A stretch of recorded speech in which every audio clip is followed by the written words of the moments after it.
You know the nursery rhyme, was it the king was in his parlour counting out his money or something like that? Well, Craig's in his amp room counting out his Canton tweeters, actually.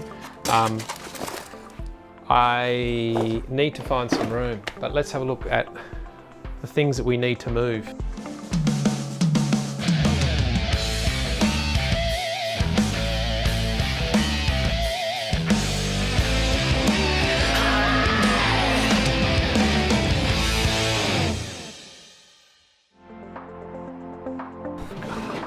These are a really nice set of refurbished punch subs. These are RCH 12/8, so they're an 8 ohm sub. So you generally have two of those running together in parallel, gives you a 4 ohm load, which all the old amps used to run at 4 ohms. So these are great, they've re-foamed, beautiful.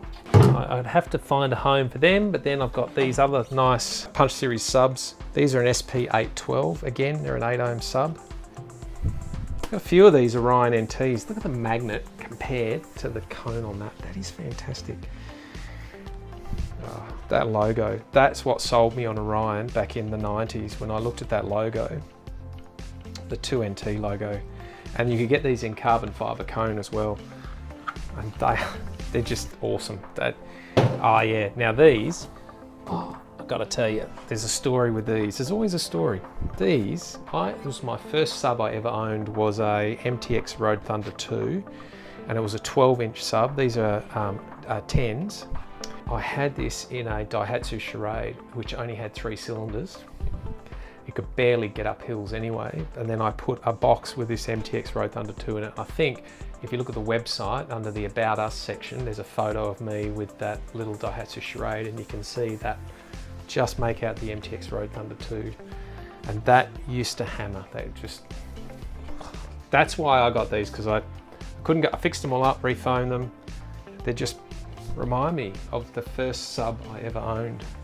Now these Orions, so the story with the Orions is that, the red ones, is when I did my car, it was the second car I had, which was the Mitsubishi, and I had some Orion 275 running the rear fill and a 2150 running the front stage.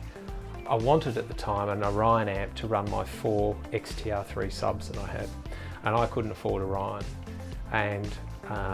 but I could afford Alpine, so I had 2 Alpine 1505 amplifiers, which were excellent, and I've actually got the next model up from them. I've got a couple down there, and I couldn't afford these. This is what I wanted, one of these bad boys. And so as you do later on in life, I think it was about 10 years ago, and I came across, I was just looking and I saw one and I went, that's what I couldn't afford back then. And so I grabbed it, and then of course it didn't work, so then I fixed it up, and then I saw another one. I thought I'll grab another one as well, and then, you know, as you do. So these are all been refurbished, they're all recapped, and then these happened as well and whatever. But here's something awesome. These are awesome. Who doesn't remember Pyramid? Like, these were the cheap flea market amplifiers, you know, and they weigh so much because there's a big lead plate, I think, in the bottom of that. Oh, look at that. They're awesome. So I'm actually thinking I might put that in a car, but actually put the guts of a Punch 100 or something in there. That would be fun. Anyway, I just like the look of that. That's kind of got that old school cool look about it, and reminds me of all those cheap amps that used to get out there. Okay, so here we've got a whole bunch of, this is the Rockford pile. So there's a whole bunch of Punch DSM amplifiers, waffle plates as they look like. And these things are crazy good. You could run them, you know, maybe 1 ohm, half ohm, some people, but they're not rated to it, but they would just keep going and going. There's a whole bunch in here. They've all been refurbished, mixed up the end caps. We've got links, which actually link the amplifiers together and makes it look like you've got one large heatsink.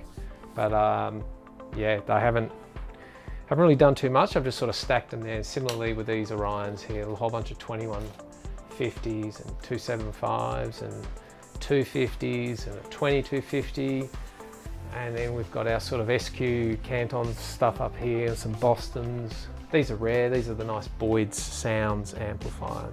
For you real old schoolers, the M&M Godfather subs. Now there's a whole story here. These ones don't have the M&M logo on the back because they actually came out of a think they had an enclosure that they came in.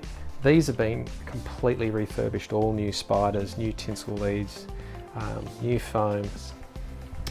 The logo was quite small and pretty faded on some of them, but I couldn't rescue the dust caps when I refurbished them. So I ended up scanning the logo from all the information I had, getting the right colour, and then finding a printer who could print on a convex surface, and make my own dust caps. And I think they came out really nice and very sympathetic to the original look.